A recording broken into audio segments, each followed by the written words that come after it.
Bonjour, devant moi l'Apple Watch Ultra 3. Dans cette vidéo, les réglages optimaux pour une utilisation quotidienne.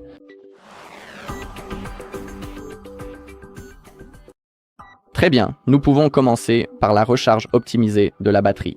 Pour activer cette fonctionnalité, ouvrons les réglages, cliquez sur ce bouton, puis faites défiler vers le bas jusqu'à trouver la batterie.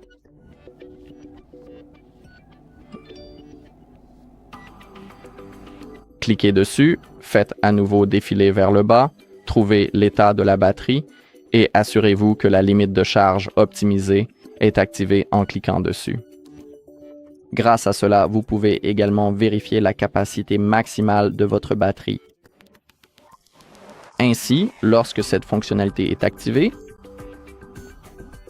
la durée de vie et la santé de notre batterie seront tout simplement meilleures.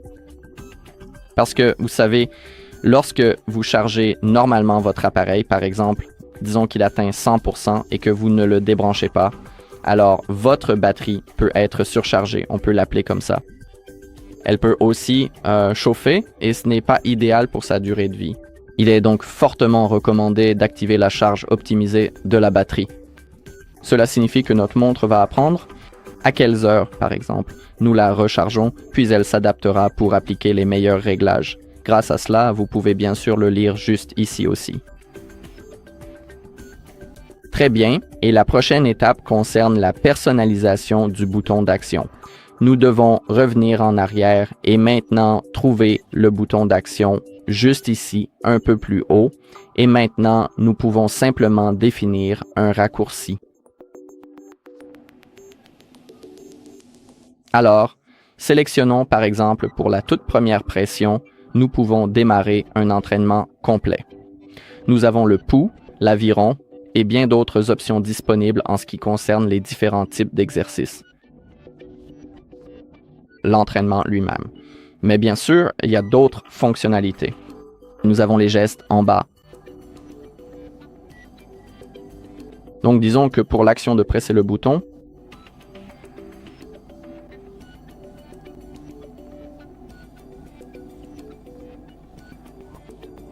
d'accord? Activez d'abord la recherche rapide. Ici, il est écrit. Appuyez et maintenez le bouton d'action pour changer rapidement l'action sélectionnée du bouton d'action. Et en dessous, nous avons les applications incluses, entraînement, chronomètre, point de passage, retour sur ses pas, plongée, lampe torche, contrôle, raccourci, mémo vocal, traduction, accessibilité ou reconnaissance de la musique. Donc ici, vous pouvez simplement sélectionner le raccourci que vous souhaitez utiliser le plus. En fait, l'entraînement par défaut est sélectionné pour le bouton d'action, mais vous pouvez le changer directement ici dans le commutateur rapide. Une autre chose, c'est ajuster l'affichage toujours activé. Pour cela, nous pouvons revenir en arrière, puis trouver affichage et luminosité, faire défiler vers le bas et trouver toujours activé. Et je vous recommande vivement de le laisser activer. Cela permet tout simplement d'économiser la batterie.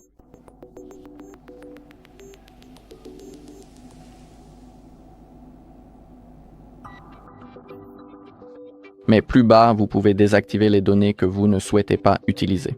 Par exemple, nous pouvons arrêter de recevoir des notifications de l'App Store et de bien d'autres choses encore. D'accord, la prochaine chose concerne les gestes à double tapotement. Nous pouvons sélectionner des actions personnalisées pour cela. Revenez en arrière et maintenant, nous devons trouver les gestes dans nos paramètres juste ici.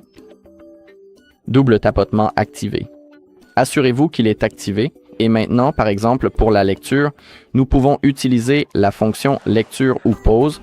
Nous pouvons passer la musique, nous pouvons l'activer, mais il faut choisir une seule option. On ne peut pas utiliser les deux en même temps. Donc dans mon cas, je vais sélectionner le saut de piste. Et en dessous, nous avons la pile intelligente. Nous pouvons avancer ou sélectionner.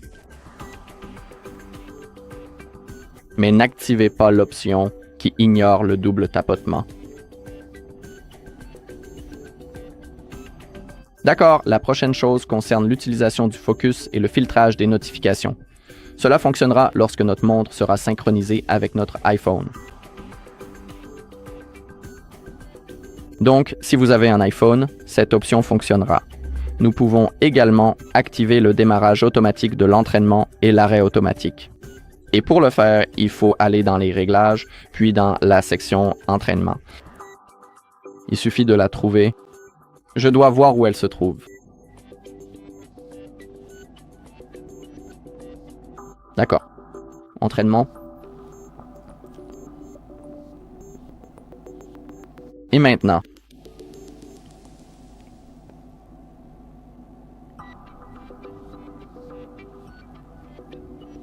je dois trouver où c'est.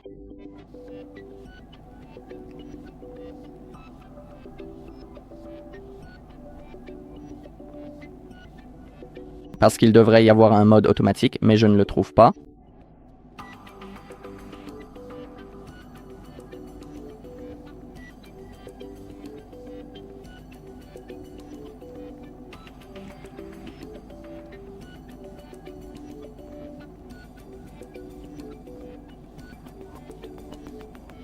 Nous pouvons aussi activer la confirmation de fin d'entraînement et, d'accord, la pause automatique ici. Donc, si vous le souhaitez, vous pouvez la laisser activer ou désactiver, c'est à vous de voir, et cela se trouve sous la pause automatique.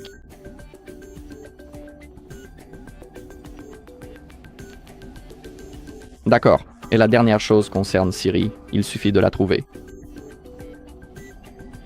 D'accord, allez dans Siri et nous pouvons activer la fonction lever pour parler. Grâce à cela, maintenant, lorsque nous tournons notre poignet en portant notre Apple Watch, Siri se lancera automatiquement. Nous n'avons pas besoin de dire « Dis Siri ». Et maintenant, elle se lancera automatiquement. Très bien, c'est tout pour cette vidéo. Merci de l'avoir regardée. Si vous avez trouvé cette vidéo utile, merci de laisser un like, un commentaire et de vous abonner.